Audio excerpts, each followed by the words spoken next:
Great Game, the Shadow War for Central Asia, 1830 to 1907. For nearly a century, the vast and rugged terrain of Central Asia, from Afghanistan to Tibet, was the epicenter of a shadowy geopolitical struggle known as the Great Game. This intense rivalry pitted the expansionist Russian Empire against the established global power of the British Empire. Fought through diplomatic intrigue, espionage, proxy wars, and expeditions led by brave or reckless political officers, the conflict was fueled by Britain's profound fear that Russia would use Central Asia as a springboard to threaten the jewel in the crown, British India. The fear of the Russian March. The conflict began in the early 19th century, driven by geography and paranoia. Britain viewed the southward expansion of the Russian Empire, which had already conquered modern-day Kazakhstan and Turkmenistan, as an existential threat to its control over the Indian subcontinent. The British strategy was simple: to create a secure buffer zone, a ring fence, around India. This necessitated establishing control or strong influence over the independent, often anarchic, territories of Afghanistan, Persia, Iran, and the various Central Asian Khanates, spies, surveyors, and secret missions.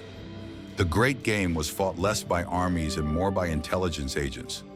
Both sides dispatched hundreds of spies, cartographers, and political officers, often disguised as local merchants or scholars, to map the unmapped mountains and deserts and secure treaties with local rulers.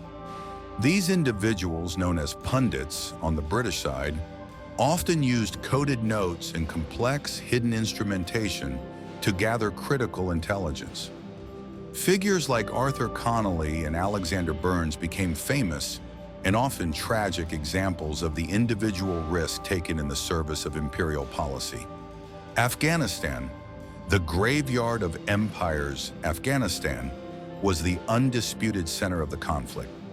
Britain launched the disastrous First Anglo-Afghan War, 1839 to 1842, to install a pro-British ruler, only to suffer a catastrophic military retreat from Kabul that wiped out almost the entire British-led force.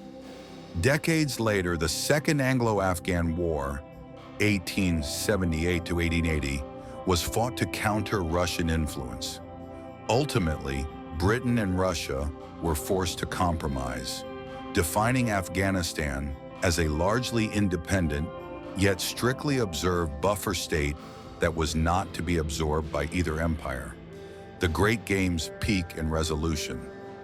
The tension peaked in the 1880s as the Russian Empire absorbed the final Central Asian Khanates, bringing its border almost directly adjacent to Afghanistan.